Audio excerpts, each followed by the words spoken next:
All right, so are you ready to dive deep into the fitness secrets of Alan Ritchson?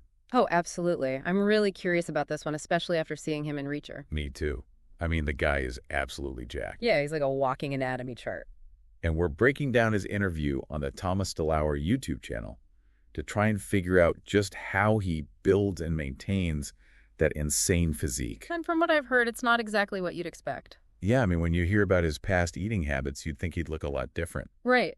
Like, wasn't he famous for eating a whole box of cookies every single day? Yeah, seriously. The Cookie Monster thing was almost legendary. It's mind-blowing. Like, how can someone consume that much sugar and still have those abs? That's the million-dollar question. And to be honest, it does make you question everything you thought you knew about diet and exercise. Well, it seems like genetics definitely play a role here. Richardson himself has talked about how his metabolism is just different. So are you saying we can't all just start pounding cookies and expect to look like Reacher? I wouldn't recommend it, but there's more to it than just genetics. Oh, I know, right? He's not exactly a couch potato. No, not at all. The guy is incredibly active, even outside of his workouts. Right. Like I've heard he used to be a long-distance runner, and he's always moving on set. Exactly. All that non-exercise activity adds up and burns a ton of calories. Ah, so that's where NEAT comes in, non-exercise activity thermogenesis. Precisely. Yeah. All those little movements throughout the day really contribute to your overall calorie expenditure. So in Ritson's case, his super high NEAT probably helped offset those less than optimal food choices. For sure, especially in his younger years. It seems like he could get away with a lot more dietary-wise because he was burning through so much energy. But even with his superpower metabolism, it sounds like there were limits. Definitely. As he got older, even he had to start making some adjustments, especially when he needed to lean down for roles like Reacher. So even those daily cookies started to catch up with him eventually. It happens to the best of us. But it's interesting that he could handle it for so long and then suddenly it became an issue. Yeah, why would those cookies be fine for years and then suddenly start having a bigger impact? Well, it has to do with metabolic adaptation. You see, when you restrict your calories for a while, your body gets really efficient at using energy. Makes sense. So what happens when you throw a cheat day in there with a sudden surge of calories? Your body's basically like, hey, free food. Let's store all this extra energy as fat, just in case. So those cheat days can backfire, especially if you've been dieting. Exactly. Your metabolism isn't running at full speed after a period of calorie restrictions, so those cheat meals hit you differently. And Ritchson himself admitted that he moved away from the whole cheat day mentality. Yeah, he realized it wasn't serving him in the long run. Makes sense. So what's he doing now? Well, he's adopted a much more balanced approach to his diet. He calls it the 80-20 lifestyle. Okay, break that down for me. What exactly does 80-20 mean in this context? So he worked with a nutritionist to shift his eating habits. He now prioritizes whole, healthy foods 80% of the time. So things like lean proteins, fruits, vegetables, whole grains, that kind of stuff. Exactly. And then he allows himself some treats the other 20% of the time. Ah, so it's not about complete deprivation. It's more about moderation and finding that middle ground. Precisely. It's about creating a sustainable way of eating that you can stick with for the long haul, not some crazy restrictive diet that you'll burn out on in a week. I like that. And it sounds a lot more realistic for most people. Definitely. I mean, who wants to live a life without ever enjoying a slice of pizza or a piece of chocolate? Not me, that's for sure. I But know. speaking of enjoying things in moderation, didn't he talk about being sober for years? Yes. He's been sober for 6 years and attributes a lot of his physical transformation to that decision. Wow, 6 years. That's incredible. I mean, it's common knowledge that alcohol is basically empty calories, Yeah. but I bet it also helped him with his workouts and recovery. Absolutely. Alcohol can disrupt sleep, increase inflammation, and just generally make you feel sluggish.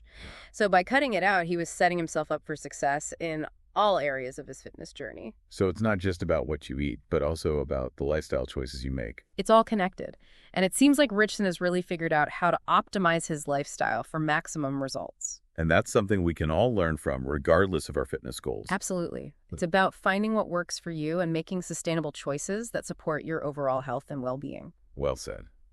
And I can't wait to dig deeper into his specific training technique. Me too. There's a lot more to unpack here. Definitely. Okay. But for now, it seems like the key takeaway is that even someone with Ritchson's genetics and insane activity level has to make smart choices to maintain that physique. Absolutely. It's a good reminder that there's no magic bullet. It takes effort and consistency, even for the cookie monster himself. Well said. All right, so let's take a quick break and then we'll come back to explore the more nitty-gritty details of Ritchson's training regimen. Sounds good. I'm ready for more. So intermittent fasting. It's not like some crazy starvation diet, No, right? no, not at all. It's more about timing your meals strategically to give your body longer breaks from digesting. Okay, so longer periods without food. And during those times, your body starts burning fat for fuel. Right, because it doesn't have a constant stream of incoming energy from food. Yeah. It has to tap into its reserves. So how did you use this to help Ritchson with that insane 48-hour transformation he had to do between roles? Well, we basically had him do prolonged fasts, which forced his body to start using those stored fat reserves. And I'm guessing his naturally high activity level helped accelerate that fat-burning process. Oh, absolutely. He was already a calorie-burning machine, so combining that with the fasting really kicked things into overdrive. But wait, hold on. Did you make sure he was still getting enough protein during those fasts? I mean, he needs to maintain those muscles. Of course, that was crucial. We had to make sure he was losing fat but not sacrificing muscle mass. Okay, that makes me feel better. It seems like a delicate balance to strike. It is. It's not something to be taken lightly. And I always recommend working with a qualified professional if you're considering intermittent fasting. Right, it's not a one-size-fits-all solution. And there are definitely some people who shouldn't do it. Exactly. It's important to consider your individual health and circumstances. But in Ritchson's case, with his genetics and dedication, it was an effective strategy for achieving those rapid results. Makes sense. So it's not just a quick fix for actors who need to transform for a role. Right. There's actually a growing body of research showing that intermittent fasting can have a lot of other health benefits too. Really? Like what? Well, for example, studies have shown it can improve insulin sensitivity, which is important for regulating blood sugar levels. So that could be helpful for preventing type 2 diabetes. Exactly. It can also improve heart health, reduce inflammation, and some studies even suggest it might have protective effects against certain cancers. Wow, that's impressive. It sounds like intermittent fasting is a lot more than just a weight loss tool. It definitely seems to have some powerful effects on the body, but it's still a relatively new area of research. Right, so there's always more to learn. But if someone is interested in trying it out, where should they start? The key is to start slowly and find a fasting schedule that fits your lifestyle and preferences. So there's no right or wrong way to do it. Not necessarily. It's about finding what works for you and listening to your body. Makes sense. And of course, talking to a doctor before making any big changes to your diet. Always. But let's get back to Ritchson's training. Remember that 100-rep goal he has? Oh, yeah. That sounds intense. Like a marathon for each muscle group. How does that even work? Well, it's a different way to challenge the muscles. It's not about lifting super heavy weights. So it's more about time under tension. Exactly. You're keeping those muscles working and forcing them to adapt. So instead of brute strength, it's more about endurance and pushing those muscles to their limits in a different way. Right. And it's definitely a way to embarrass those mitochondria. I bet. And speaking of mitochondria embarrassment, what about those specific exercises he focuses on?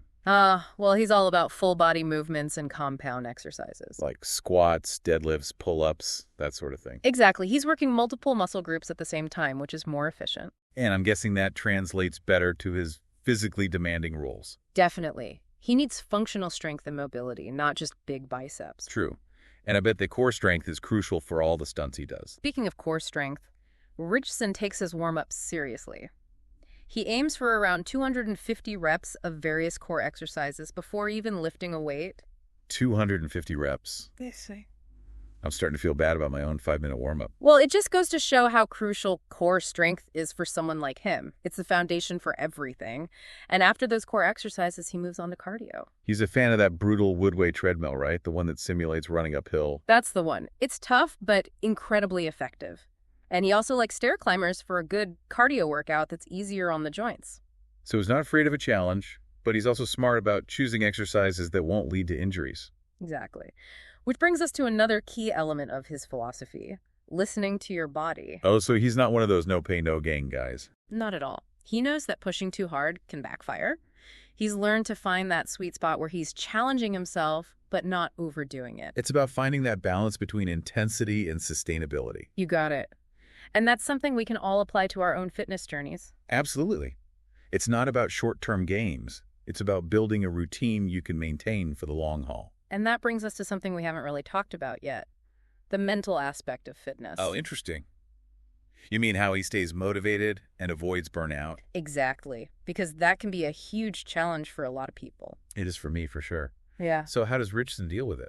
Well, I think his balanced approach to diet plays a big role. You mean the 80-20 thing? Exactly. By allowing himself some flexibility and not feeling deprived all the time, he's able to maintain a healthier relationship with food. That makes sense. If I feel like I'm restricting myself too much, I'm way more likely to just give up completely. I think a lot of people can relate to that. And that's what I find so refreshing about Richardson's approach. It's not about extremes or being perfect. It's about finding what works for him and making fitness a part of his lifestyle, not a chore. So embracing that good enough mentality, like you said before. Right. It's about making consistent progress over time, not beating yourself up for every little slip up. When you look at his results, it's clear that this approach is working for him.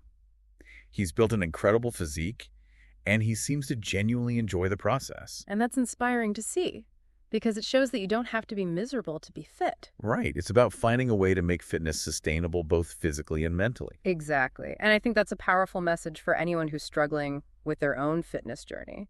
Yeah, it really sounds like he's figured out how to make fitness work for him without being miserable. Definitely. And, you know, a big part of that is learning to work with your body instead of against it. Like listening to those signals when your body's telling you to back off a bit. Exactly. It's easy to fall into that no pain, no gain trap, but that can lead to injuries and burnout. So Richardson is not afraid to dial things back if he needs to. Not at all. He's talked about having injuries in the past, so he's definitely not pushing himself to the point of breaking anymore. Smart. It's about the long game, not just trying to be a superhero every single workout. Right. And that brings us back to one of his key principles, sustainability. It's not just about finding a training routine that's effective. It's about finding one that you can actually maintain for years to come. And that's where I think a lot of people struggle, myself included. Yeah, it's easy to get caught up in the excitement of a new workout program. But if it's not something you can stick with, it's not going to do you much good in the long run. So how does Richardson manage to make fitness so sustainable both physically and mentally?